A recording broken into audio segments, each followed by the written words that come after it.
जे मुख्यमंत्र्यांनी लिहिलेलं आहे, सत्ताधारी पक्षाने लिहिलेलं आहे. आपल्या माध्यमातूनच अनेक बातम्या ह्या आमच्याकडे पोहोचत असतात, समाजाकडे पोहोचत असतात.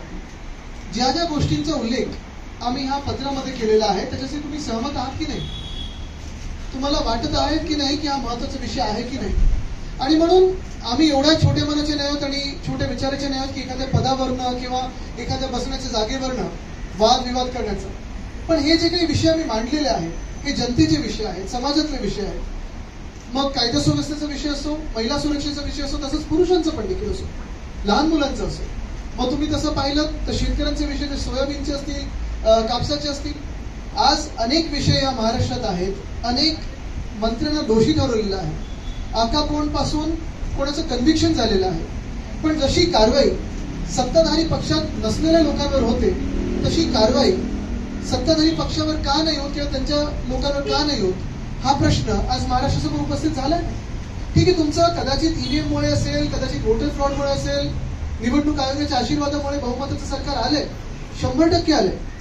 पण ज्या महाराष्ट्रातून तुम्ही निवडून आलात, ज्या महाराष्ट्राची सत्ता काबीज करून बसलेला आहात, त्याची कामं तुम्ही करणार आहात की नाही? जी वचनं तुमच्या जाहीरनाम्यात होती त्याची वचनपूर्ती करणार आहात की नाही?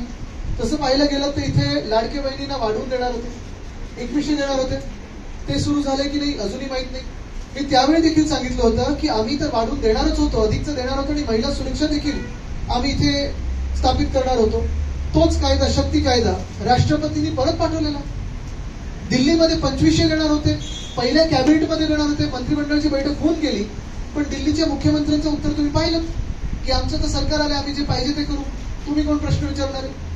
हे जे अरेरावी चालते, ही जी दादागिरी चालते, हे जे मास या सत्ताधारी पक्षाला आलेला आहे त्याच्यावर आम्ही प्रश्न उपस्थित करत आहोत. कुठेही कुठच्या पदाचा किंवा कुठच्याही जागेचा, खुर्चीचा इथे उल्लेख नाही आणि तो कधीच नसणार.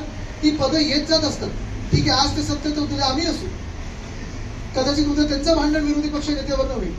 पण मुख्य गोष्ट हीच आहे की जसं आमच्या 3 पक्षांमध्ये आज पाहताय तर कोणाच्या घरी लग्न असेल, कोणाचं काही ट्रेन लेट झाली असेल, ते कोणी येऊ नाही शकले तर दुसरे कोणीतरी आले.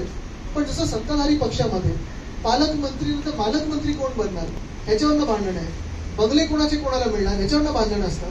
असं भांडण कोणामध्ये नाही. आम्ही जे लढत आहोत, जे झगडत आहोत, भांडण जे आमचं आहे सत्ताधारी पक्षाचं, ते या महाराष्ट्राच्या मातीसाठी. आजच्या सामन्यामध्ये